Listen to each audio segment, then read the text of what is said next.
الحمد لله الحمد لله العلي الذات عظيم الصفات سمي السمات كبير الشان جليل القدر رفيع الذكر مطاع الأمر جلي البرهان فخيم الاسم عزيز العلم وسيع الحلم كثير الغفران جميل الثناء جزيل العطاء مجيب الدعاء عميم الإحسان سريع الحساب شديد العقاب عليم العذاب عزيز السلطان ونشهد أن لا إله إلا الله وحده لا شريك له ونشهد أن سيدنا ومولانا محمدا عبده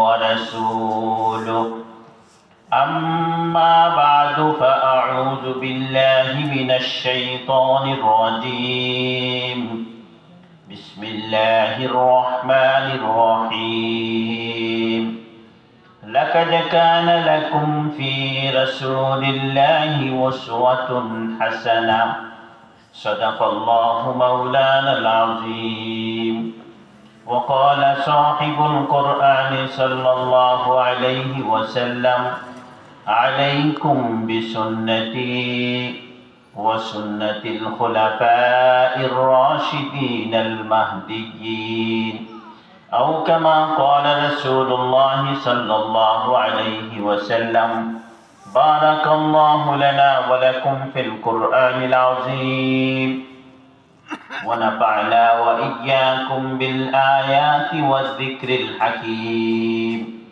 أستغفر الله لي ولكم ولسائر المسلمين فاستغفروه إنه هو الغفور الرحيم সবাই মহব্বতের সাথে পড়ি اللهم صل على محمد وعلى آل محمد كما صليت على إبراهيم وعلى آل إبراهيم إنك حميد مجيد اللهم بارك على محمد وعلى آل محمد كما باركت على إبراهيم وعلى آل إبراهيم إنك حميد مجيد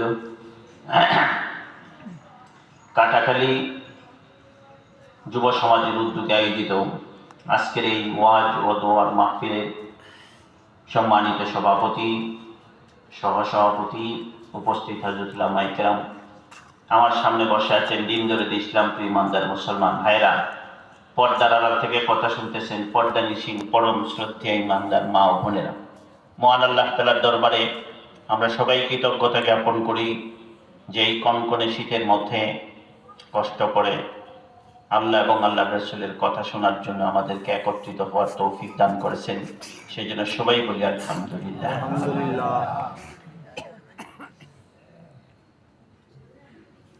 আমি খুব লম্বা চড়া কথা বলবো না, একেবারেই সংক্ষিপ্ত বলার চেষ্টা করব।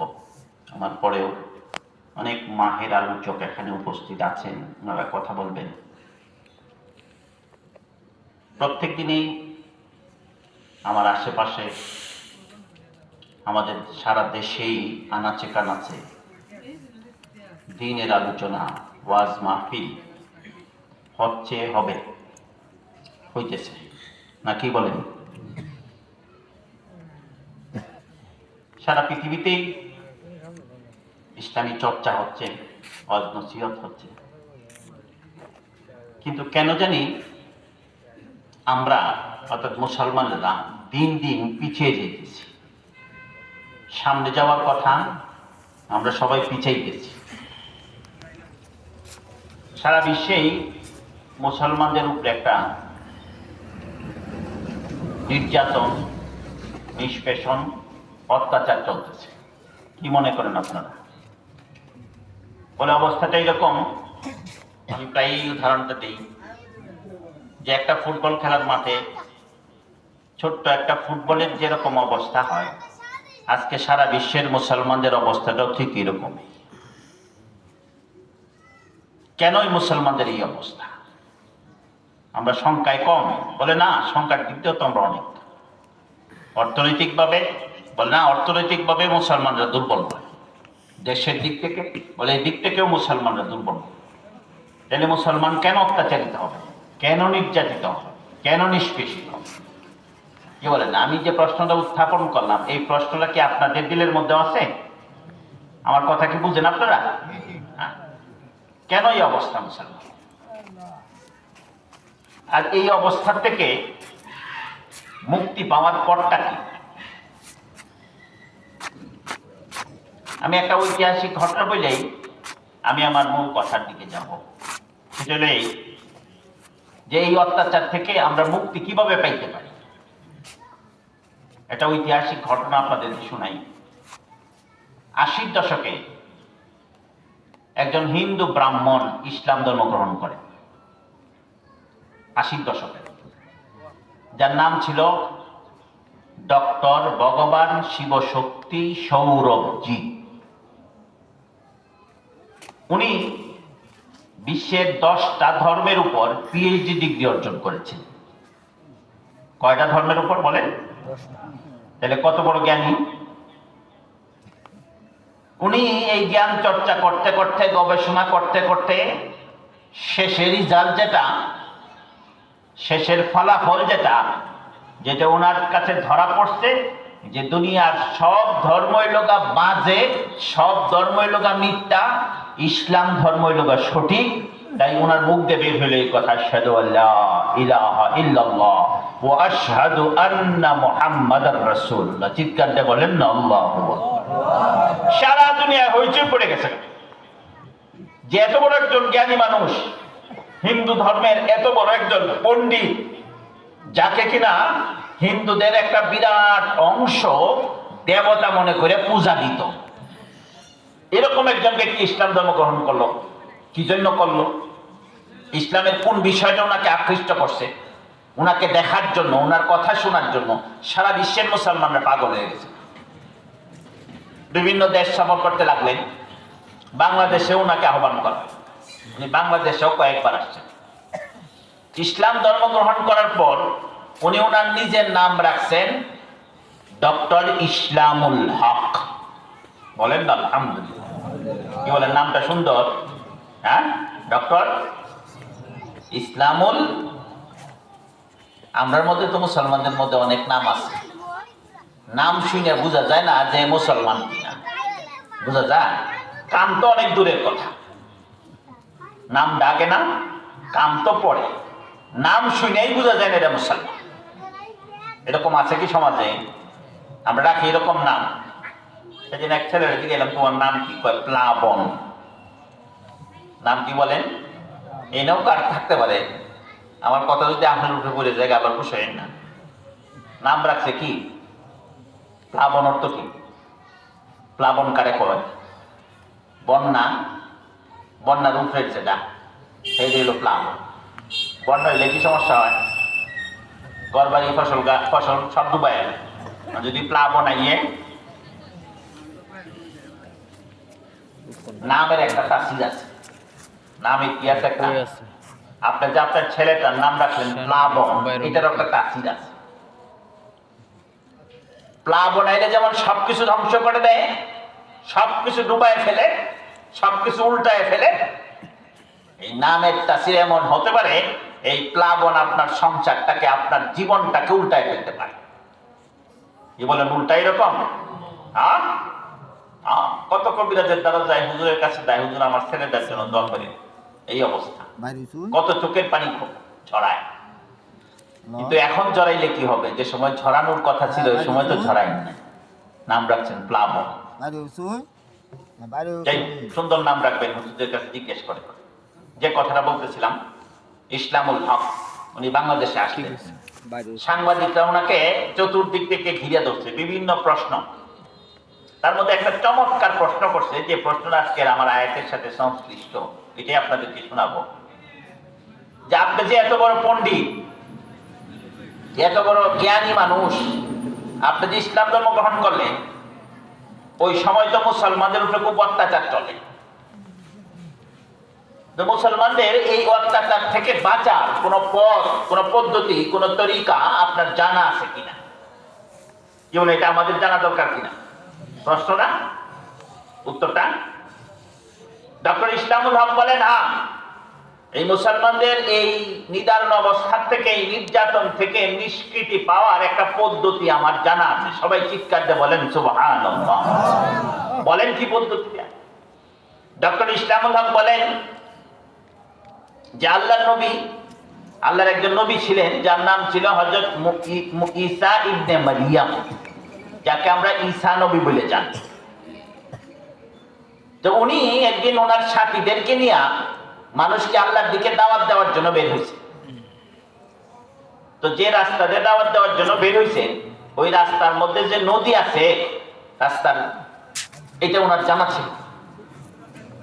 উনিকে সামনে নদী পাইছে, ওর নদী পারাপারের কোনো ব্যবস্থা নাই।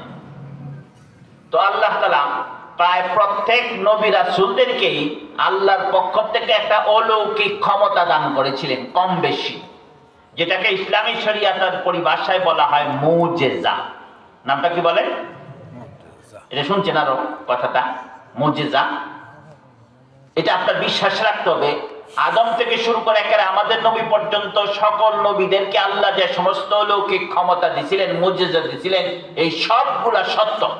এটা আপনার বিশ্বাসের মধ্যে রাখতে হবে। মুজিজাতুল আম্বিয়াই হক। যাই হোক, হযরত ঈসা আলাইহিস সালাম মাটির উপর দিয়ে যেমন ভাবে হাঁটতেছিলেন, নদীর পাড়ে গিয়া উনি পানির উপর দিয়ে এরকম হাঁটা শুরু করছেন। সুবহানাল্লাহ, একটু শক্ত হওয়া দরকার না? ঠান্ডায় জমায়েছে, হ্যাঁ, একটু চিৎকার দিয়ে বলেন না সুবহান। একটু চিৎকার হোক, কি বলেন? বললে মজা লাগে না সুবহানাল্লাহ বললে? একটা ফজিলত শোনাই দিই, এটার দামটা কত। এই জন্য আমি তাই সুবহানাল্লাহ বলাই। আজকে মুসলমান সময়ের দাম দেয় না, তার স্থলের মধ্যে বসে আজে বাজে গপ্প, হ্যাঁ, ঘন্টাকে ঘন্টা দেখতেছে। কিন্তু এই সময়টা যদি চার স্থলে না বৈশা, এই অবসর সময়টা যদি মসজিদের কোনায় বসে সুবহানাল্লাহ সুবহানাল্লাহ জপত, তাহলে তার মর্যাদাটা কই গিয়ে পৌঁছতো। এটা একটা ঘটনা শোনাই দেই। হযরত সুলাইমান আলাইহিস সালাতু ওয়াস সালাম একদিন, উনি তো কিরম বড় বাদশা ছিলেন আপনারা সবাই জানেন, নবীও ছিলেন। উনি ওনার সিংহাসন নিয়ে আকাশে উঠতেছেন, বাতাস নিচে দিয়ে দিতেছে হাওয়া, ওনার সিংহাসন আকাশে উঠতেছে। তো সিংহাসন আকাশে উড়ে, যার মধ্যে ইঞ্জিন নাই, নাবিক নাই, পেট্রোল নাই, ডিজেল নাই, সব ছাড়া সিংহাসন আকাশে উড়ে। তো গ্রাম্য এক চাষি মানুষ, কৃষক মানুষ জমি চাষ করতেছে, হঠাৎ আকাশের দিকে তাকাইছে। তাকায় দেখে বাদশাহ সুলাইমানের সিংহাসন আকাশে উড়ে। তো ওই বেচারা আকাশের দিকে তাকাইছে, তাকায় বলছে সুবহানাল্লাহ, মা আ'যামু শানা আলা দাউদা। ও আল্লাহ, তুমি দাউদের পরিবারকে কি পরিমাণ ইজ্জত আর সম্মান দিছো, যে পেট্রোল ছাড়া, ইঞ্জিন ছাড়া, নাবিক ছাড়া সিংহাসন নিয়ে আকাশে উড়ে। সুবহানাল্লাহ। এই বাতাস, এই শব্দটা বেরোয়ার সাথে সাথে এটা সুলাইমানের কান পর্যন্ত পৌঁছায় গেছে। সুলাইমান বাতাসকে বলে, সিংহাসন নামাও, ওই গ্রামের চাষার সামনে নামাও। তো গ্রামের চাষার সামনে বাদশাহ সুলাইমানের সিংহাসনে নামছে। কিরম বুঝুন? চাষা আছে না গেছে? চাষার কি অবস্থা, কি বলেন? দারোগা দেখলেই তো পায়জামা গরম হয়। সারা দুনিয়ার বাদশাহ, এত বড় পয়গম্বর, ওনার সিংহাসন নামছে। বাদশার এই অবস্থা, বাদশাহী দেখা গ্রামের চাষা কাঁপা শুরু করছে। বাদশাহ সুলাইমান বলে, এই তুই কি কইছস? তো বাদশাহ, আমি আপনার কোনো সমালোচনা করি নাই, আপনার কোনো মন্দ বলি নাই। বাদশাহ সুলাইমান বলে, তুই আমার মন্দ বলছস, সমালোচনা করছস, এই জন্য আমি এখানে নামিও নাই। আমি শুধু নামছি, তোর মুখ থেকে ছোট্ট একটা শব্দ বের হয়েছে, এটার মর্যাদা, এটার দাম আল্লাহ তাআলার কাছে কতখানি বেশি, এইটা তোকে জানানোর জন্য। ভাই শোন, এমন একটা দিন অচিরেই আমাদের সামনে আসতেছে, আমার সামনেও আসতেছে, সবার সামনে আসতেছে। অচিরেই একটা সময় আসতেছে, আমি দুনিয়ার সারা দুনিয়ার বাদশাহ, আমার বাদশাহী থাকবে না, চলে যাবে বাদশাহ। সুলাইমানের বাদশাহী আছে না গেছে? আমি নবী, নবুয়তের মসনদে বসা। এমন একটা সময় আসতেছে অচিরেই আমার নবুয়তেরও সমাপ্তি ঘটে যাবে, আমার নবুয়ত আর থাকবে না, অন্য নবী চলে আসবে। এমন একটা দিন অচিরেই আমার সামনে আসতেছে যে আমি সুলাইমান নিজেও এই দুনিয়াতে থাকবো না। না সুলাইমানের বাদশাহী আছে, না সুলাইমানের নবুয়তি আছে, না সুলাইমান নিজে আছে। কিন্তু ও গ্রাম্য চাষা, তুই যে তোর মুখ থেকে একটা ছোট্ট শব্দ উচ্চারণ করছো সুবহানাল্লাহ, এটা কোনো দিন শেষ হবে না। তোর যদি অন্য কোনো আমল নাও থাকে, আল্লাহ তাআলা এই ছোট্ট আমলটাকে প্রতিপালন করতে করতে এত বিশাল বানাবেন যে তোর যদি অন্য কোনো আমল নাও থাকে, শেষ পর্যন্ত এই ছোট্ট আমলের বিনিময় হলো আল্লাহ তাআলা তোকে জান্নাত পর্যন্ত পৌঁছাবে। বলতে অসুবিধা আছে? কি বলেন? নিয়ত করতে পারি না যে প্রত্যেকদিন 100 বার 200 বার সুবহানাল্লাহ বলবো? করা যায়? রাস্তাতে হাঁটতেছেন, বলেন না সুবহানাল্লাহ। বসে আছেন, বলতে থাকেন সুবহানাল্লাহ, নাড়াইতে থাকেন। কিন্তু করি না, আমরা করি না। আফসোস, মুসলমানদের মধ্যে, মুসলমানরা সব গাফলতের মধ্যে আছে। আল্লাহু আকবার বলবো তো? ইনশাআল্লাহ। যারা তাবলীগে যান, সুবহানাল্লাহ, আলহামদুলিল্লাহ, লা ইলাহা ইল্লাল্লাহ, আল্লাহু আকবার 100 বার, যে কোনো দুরূদ শরীফ 100 বার, আস্তাগফিরুল্লাহ 100 বার, দেয় না? ছোট্ট আমল, যে কোনো সময় করলেই 15-20 মিনিট সময় লাগে। কেউ যদি এটা লাগাতার করে যায়, 3 বছর যদি করতে পারে, তাহলে আল্লাহ তাআলা তাকে আল্লাহর ওলি বানায়, এরপরে দুনিয়ার থেকে উঠাবে। কিন্তু করি না। আস্তাগফিরুল্লাহ, কত গুনাহ, একটু নীরবে বসি না, বসে আল্লাহর কাছে একটু ক্ষমা চাই না, আস্তাগফিরুল্লাহ, আল্লাহ মাফ করে দাও। আল্লাহ চায় থাকে আপনার দিকে, আমার দিকে। আল্লাহ তাআলা ডাকতে থাকেন, শেষ রাতে আকাশের নিচে আকাশে এসে ডাকতে থাকেন, ওই তোর কোনো গুনাহ আছে? গুনাহ থাকলে আমার কাছে চা, আমি মাফ করে দেব। আস্তাগফিরুল্লাহ বলেন না, আস্তাগফিরুল্লাহ বলেন না, আস্তাগফিরুল্লাহ। মনে মনে অপরাধগুলো স্মরণ করেন, আমার এই অপরাধ,